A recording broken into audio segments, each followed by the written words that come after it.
Assalamualaikum warahmatullahi wabarakatuh. Selamat siang, Om Swastiastu, Namo Buddhaya, salam kebajikan. Terima kasih atas kehadiran rekan-rekan media. Pada kesempatan hari ini kami akan melakukan press conference dengan Direktur Penyidikan sesuai janji kami. Ya. Hari ini kita telah melakukan satu pemeriksaan terkait dengan perkara BTS. Kita melakukan 7 pemeriksaan orang. 1 orang kita tetapkan jadi tersangka dan sudah dilakukan penahanan, tadi saudara-saudara sekalian melihatnya. Yang 6 orang masih dalam proses pemeriksaan hari ini. Untuk lebih lengkapnya nanti Pak Dirdik menyampaikan, dan nanti penutupnya juga saya akan menyampaikan hal-hal yang penting terkait dengan perkembangan BTS 4G. Silakan Pak Dirdik. Terima kasih. Assalamualaikum warahmatullahi wabarakatuh. Selamat siang rekan-rekan media. Pada hari ini kami dari Direktorat Penyidikan Kejaksaan Agung telah melakukan pemanggilan kembali Saudara JP selaku saksi untuk yang ketiga kali. Adapun pemeriksaan kali ini tentunya dalam rangka pendalaman terhadap pemeriksaan-pemeriksaan 2 yang terdahulu.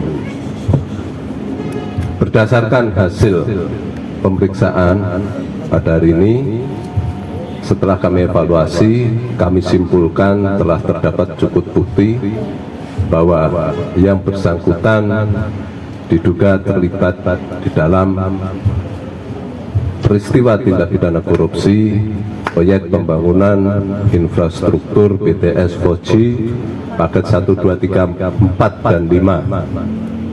Tentunya selaku pengguna anggaran dan selaku menteri. Atas hasil pemeriksaan tersebut, sehingga tim penyidik pada hari ini telah meningkatkan status yang bersangkutan setelah dari saksi menjadi tersangka. Dan selanjutnya terhadap yang bersangkutan kita lakukan tindakan penahanan untuk 20 hari ke depan di Rutan Salemba, Cabang Kejaksaan Agung. Selanjutnya, setelah kami lakukan pemeriksaan, kami pada saat ini juga sedang melakukan penggeledahan di rumah kediaman yang bersangkutan, di rumah dinas Menteri Kominfo dan di kantor Kominfo. Selain itu, hasil dari pemeriksaan ini tentunya akan kita ikuti lagi pemeriksaan-pemeriksaan pendalaman lebih lanjut untuk melihat apakah perkara ini masih bisa kita kembangkan atau tidak. Mungkin untuk sementara demikian. Terima kasih. Oke, terima kasih. Ada tambahan dengan hasil penghitungan kerugian keuangan negara yang telah kami sampaikan beberapa hari terdahulu. Kasus ini telah menimbulkan kerugian negara sebesar 8 triliun 32 miliar rupiah. Ya.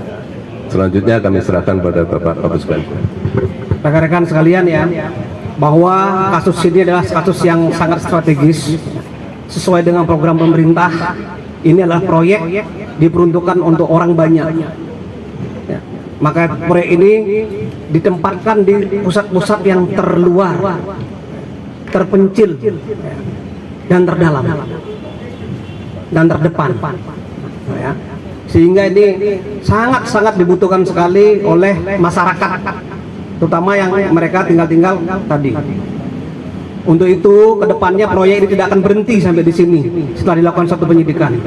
Kami, Kejaksaan, punya kewajiban, punya tanggung jawab untuk mengawal proyek ini sampai selesai, sehingga program pemerintah untuk kepentingan masyarakat banyak dan masyarakat kecil dapat berjalan dengan baik.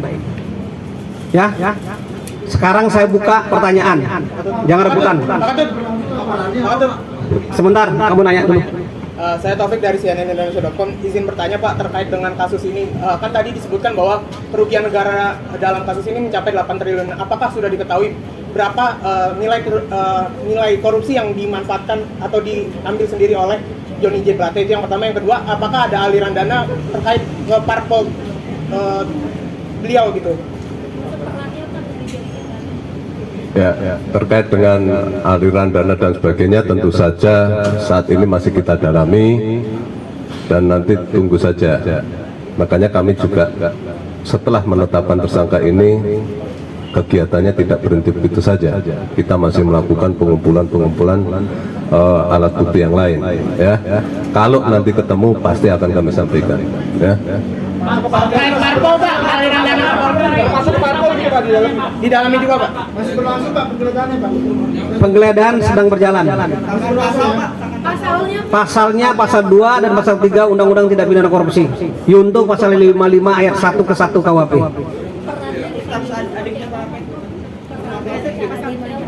Perannya katanya Pak.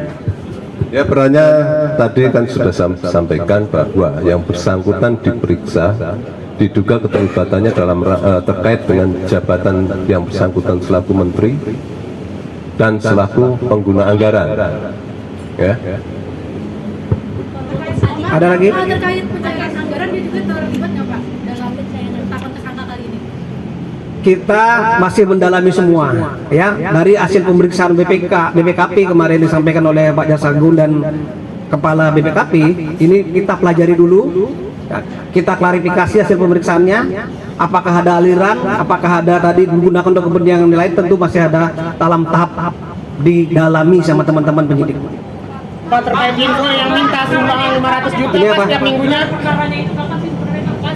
Gelar perkara untuk perkara penyidikan tindak pidana khusus itu hampir tiap minggu kita lakukan evaluasi. Hampir tiap Jumat kita lakukan evaluasi teman-teman penyidik. Ya, tidak terfokus ini perkara apa, semua dapat dipenggelar sehingga kita lakukan evaluasi. Pada hari ini kita dapat hasilnya. Pak, soal restoran Pak, Ini menanyakan dalam kenapa tadi ada penggeledahan mobil. Ya, penggeledahan mobil itu dilaksanakan dalam rangka pengamanan barang-barang, dalam rangka pencarian barang bukti yang lain seperti mungkin telepon, barang bukti elektronik lainnya ya.